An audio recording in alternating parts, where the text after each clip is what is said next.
Ist auch schön, oder? Mit so einem Tusch. Wunderbar. Ich habe eingangs zitiert, was ein Journalist der FAZ geschrieben hat im Jahr 2005, dass die Einführung der neuen S-Klasse einem Jahrhundertereignis gleicht oder sogar eins ist. Wie oft durften Sie in Ihrer Karriere einem solchen Jahrhundertereignis schon beiwohnen? 5-mal. Jetzt bitte keine falschen Rückschlüsse ziehen. Sie haben ja vorhin schon gesagt, häufiger kommt es vor als das Jahrhundert. Nein, das ist natürlich oft. Auf der anderen Seite, wenn man bedenkt, 37 Jahre bin ich in dem Unternehmen und in Summe waren das dann ganze 5 Tage wie der heutige mit dieser Bedeutung Vorfreude, Spannung und das Wissen, dass jede neue S-Klasse ein Meilenstein ist. Und zwar nicht nur für Mercedes, sondern zumindest von unserer Zielsetzung her für den Automobilbau generell. Dauert es denn tatsächlich immer ungefähr 8 Jahre, bis man so viele Innovationen parat hat und so viele Ideen, dass das Auto dann da steht? Oder sagen Sie auch so ein bisschen künstliche Verknappung, na, nicht zu oft neue Modelle, dann ist der Hype größer? Also die Autos sind so unglaublich gut, dass es wahnsinnig schade wäre, die weniger als mindestens 8 Jahre zu genießen. Und insofern schon von der Seite, wir könnten auch schneller entwickeln. Aber wenn wir uns diese Zeit geben, dann kommt natürlich auch noch was Besonderes raus. Sie haben gerade gesagt, die Autos sind so unwahrscheinlich gut. Ich gehe davon aus, dass Sie auch einen Mercedes fahren, möglicherweise sogar eine S-Klasse. Überwiegend, ja. Ja. Wie ist das denn? Ich habe mir auch sagen lassen, dass Sie die Testfahrten und die Probefahrten teilweise selbst übernehmen, um mal so ein Gefühl zu bekommen. Wie fährt sich die neue S-Klasse? Ich weiß nicht, was Sie unter Übernehmen verstehen, aber ich bin dabei. Und neue Ach, Sie fahren gar nicht selber, sitzen daneben an, oder wie? Ja, natürlich fahre ich, aber ich habe deswegen nicht die Testfahrt übernommen. Das macht Herr Thomas Weber, der ist der Chef von der Testfahrt. Aber ich bin dabei. Und das macht natürlich einen Riesenspaß. Und natürlich haben wir sie schon häufiger gefahren. Jüngst die sogenannte Abnahmefahrt. Das heißt, da haben wir am Ende das Gütesiegel aufgebracht, haben gesagt, das Auto ist super, das kann jetzt zum Kunden. Und das war vor 2, 3 Wochen in Spanien. Ein sehr guter Freund von mir, das ist eine wahre Geschichte, der ist quasi verliebt in das Geräusch einer sich schließenden Mercedes-Tür. Muss keine S-Klasse sein. Ich will jetzt nicht unbedingt von Fetischen sprechen, aber was sind Ihre Vorlieben bei Mercedes? Also zunächst mal muss ich sagen, Sie haben gute Freunde. Er versteht was vom Automobil. Sicherlich, Sie werden mich jetzt sonderlich anblicken, ist es auch für mich ein Genuss, ein schönes Schließen wie eine Tresortür von der S-Klasse zu hören. Aber es ist der Geruch, wenn ich einsteige. Es ist das Gefühl, coming home, wenn ich mich hineinsetze in das Fahrzeug. Und dann einfach der Rausch für alle Sinne, insbesondere in der neuen S-Klasse. Die neue S-Klasse, ich will jetzt nicht zu viel verraten, wir hören gleich noch eine Präsentation, aber hat einen Autopiloten, habe ich mir erklären lassen, der im Stop-and-Go-Verkehr komplett übernimmt. Ist es nicht merkwürdig, das so abzugeben, die Verantwortung? Also es gibt auch andere Felder, wie beispielsweise beim Skifahren, wo der Spaß nicht darin liegt, am Lifthäuschen zu warten, sondern die Piste runterzufahren. Und so ist es auch beim Autofahren. Natürlich, das, was wirklich schön ist im Autofahren, das werden wir auf alle Zeiten dem Fahrer oder der Fahrerin überlassen, wenn sie oder er es denn gerne möchte. Aber das, was manchmal auch lästig ist, das nehmen wir gerne ab. Und wer fährt besser, Sie oder der Autopilot? Also ich fahre individueller. Okay. Jetzt so ganz individuell, können Sie sich noch an Ihre erste S-Klasse erinnern? Ja, allerdings muss ich sagen, es war nicht meine erste S-Klasse, sondern das war das Fahrzeug von Paul VI., Papst Paul VI. Und ich weiß noch, ich war 12 Jahre alt und habe dieses Papstmobil gesehen und war fasziniert. Das war damals formal noch keine S-Klasse, aber mich hat vielmehr die Frage beschäftigt, wie ich es schaffen könnte, selbst mal in so einem Auto zu sitzen, ohne unbedingt Papst werden zu müssen. Aber ich habe eine ganz gute Lösung gefunden. Und ich würde sagen, Sie haben sich geschickt um das Zölibat herumgedrückt. Dankeschön, die Bühne gehört Ihnen. Vielen Bis Dank, gleich. ich weiß warum.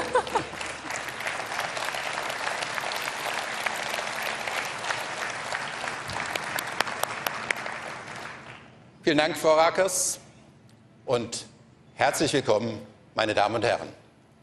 Schön, dass Sie heute in Hamburg bei uns zu Gast sind. Wir haben zwar auch in Stuttgart schöne Locations, auch wenn der Jakob das noch nicht mitbekommen hat, für eine Fahrzeugpremiere, aber wer vorhin bei der Werksführung dabei war, der weiß, das A380 Auslieferungscenter ist die wahrscheinlich coolste Garage der Republik. Lieber Tom Enders, lieber Günter Butschek, danke, dass wir hier sein dürfen.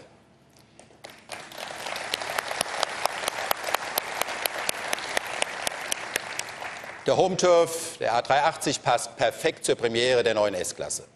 Hier treffen sich heute zwei Ikonen des Reisens, 2 weltweite Exportschlager und 2 absolute Technologieführer. Ich gebe allerdings zu, mit der neuen S-Klasse wollen wir Sie überzeugen, dass Fliegen nicht immer schöner sein muss. Wir jedenfalls konnten es kaum erwarten. Ende April, ich habe es gerade erwähnt, war die endgültige Abnahmefahrt. Und allein die 2 Wochen Wartezeit bis heute kamen mir vor wie 2 Monate. Das Gefühl hatte ich früher nur beim Warten aufs Christkind. Und so abwegig ist der Vergleich vielleicht auch nicht. Zumindest sorgt eine neue S-Klasse für jede Menge leuchtende Augen, gerade bei Erwachsenen.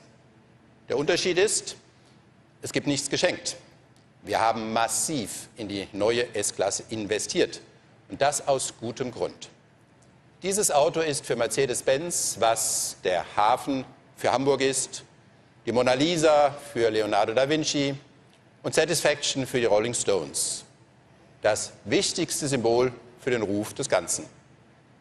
Hamburg ist mehr als sein Hafen, aber ohne Hafen wäre Hamburg nicht Hamburg. Leonardo da Vinci hat mehr Verdienste als nur die Mona Lisa, aber keine seiner anderen Leistungen erlangte vergleichbaren Weltruhm. Die Stones hatten mehr Hits als Satisfaction, aber die meisten Menschen, nicht nur meiner Generation, denken bei der Nennung des Bandnamens automatisch I can't get no.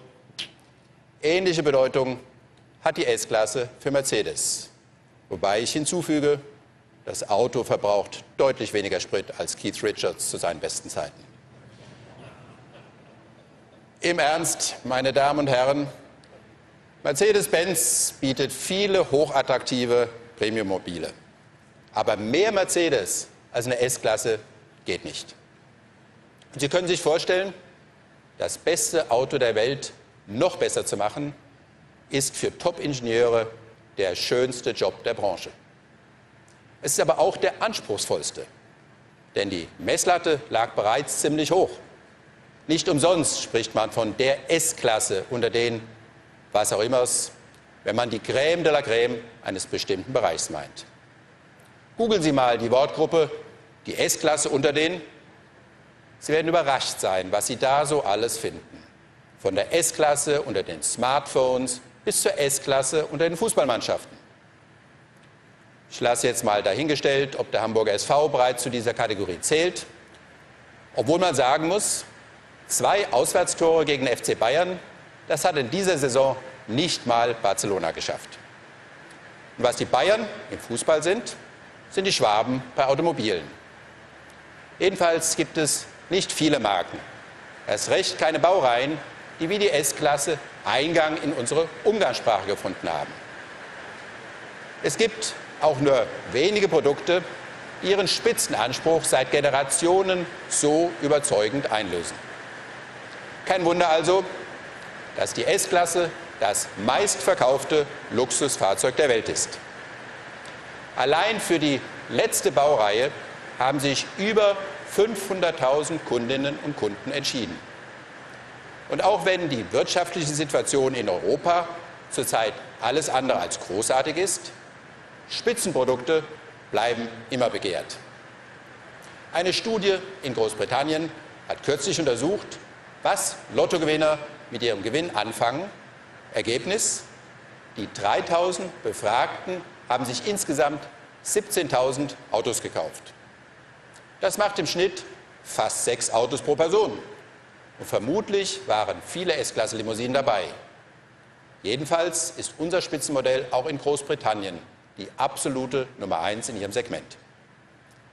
Fast unweigerlich stellt sich also die Frage, was sind die Fakten, die den Ruf der S-Klasse immer wieder neu begründen?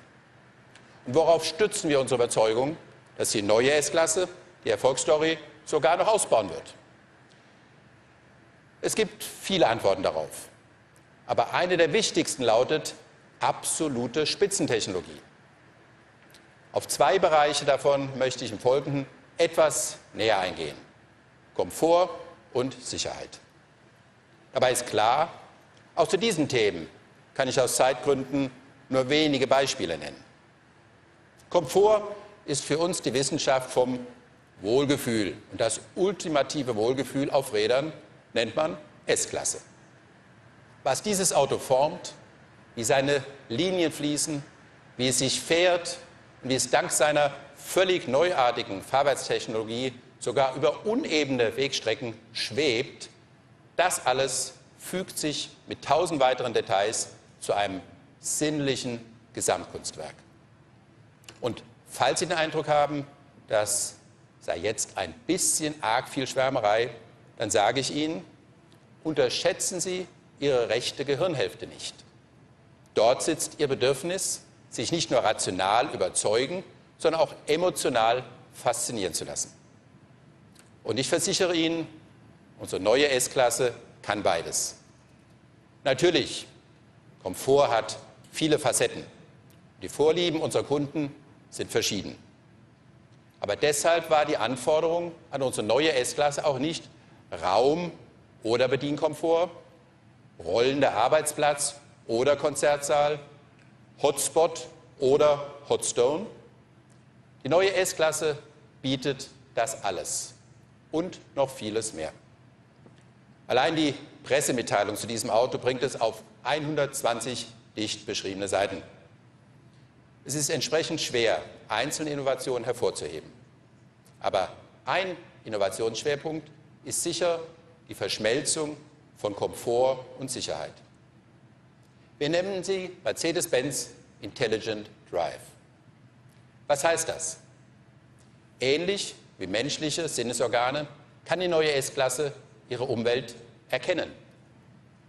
Hinzu kommen aber wichtige übermenschliche Fähigkeiten. So hat unser neues Flaggschiff 6 Augen und 6 Ohren. Das klingt nach Frankenstein, sieht aber wesentlich attraktiver aus. Die Augen sind Kameras, die Ohren Radarsensoren.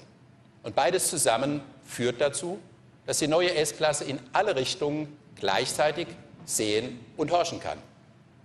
Mehr noch, sie kann auch vorausberechnen, wohin sich andere Verkehrsteilnehmer bewegen werden.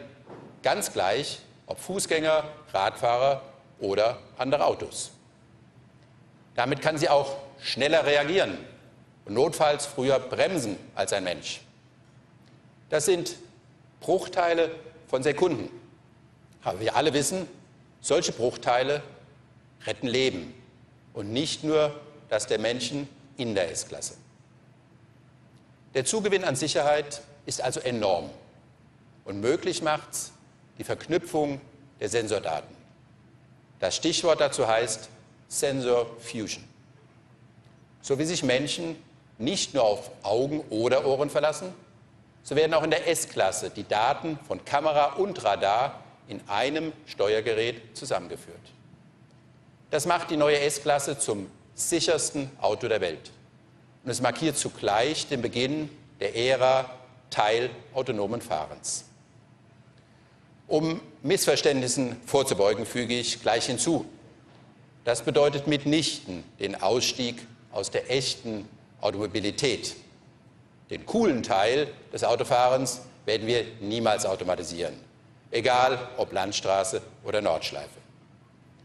Den uncoolen Teil aber schon. Beim Skifahren, ich habe es gerade gesagt, ist ja auch die Abfahrt das Erlebnis und nicht die Schlange am Lift. Im Auto hält sich die Freude insbesondere im Stop-and-Go-Verkehr in Grenzen. Deshalb hat die neue S-Klasse jetzt auf Wunsch Distronic Plus mit Stop-and-Go-Pilot an Bord. Das ist Ihr persönlicher Lenk- und Stauassistent. Er sorgt dafür, dass Ihre S-Klasse bei Geschwindigkeiten bis zu 60 Stundenkilometer automatisch dem Vordermann folgt. Bremsen, Gas geben, sogar lenken, alles autonom. Sie können künftig also auch im Stau entspannen. Das verringert nicht nur die Zahl an Auffahrunfällen und den Kraftstoffverbrauch, es senkt auch den Blutdruck. Auch das ist Intelligent Drive. Dabei ist der Stop-and-Go-Pilot nur ein Beispiel für mehr als 20 Assistenzsysteme, die dazu beitragen, dass Sie die passiven Sicherheitseinrichtungen Ihrer S-Klasse möglichst nie ausprobieren mögen. Denn natürlich wollen wir nicht nur Unfallfolgen minimieren, wir wollen Unfälle überhaupt vermeiden. Unser erklärtes Ziel ist und bleibt das unfallfreie Fahren. Und die Innovationen der neuen S-Klasse markieren einen weiteren ganz wichtigen Meilenstein auf diesem Weg. Meine Damen und Herren, seit langem ist der Autopilot beim Fliegen Standard. Niki weiß das, nicht nur im A380. Mit der neuen S-Klasse weist Mercedes-Benz nun den Weg in Richtung Autopilot beim Fahren. Rein technisch gesehen ließe sich schon heute mehr verwirklichen, als rechtlich geklärt ist. Da sind Juristen gefragt. Und manche sagen, das kann dauern. Christine, das weißt du. Deshalb übergebe ich jetzt erstmal an einen Ingenieur, und zwar nicht an irgendeinen, sondern an den Mann, dessen Team die Innovation der neuen S-Klasse geschaffen hat. Thomas Weber.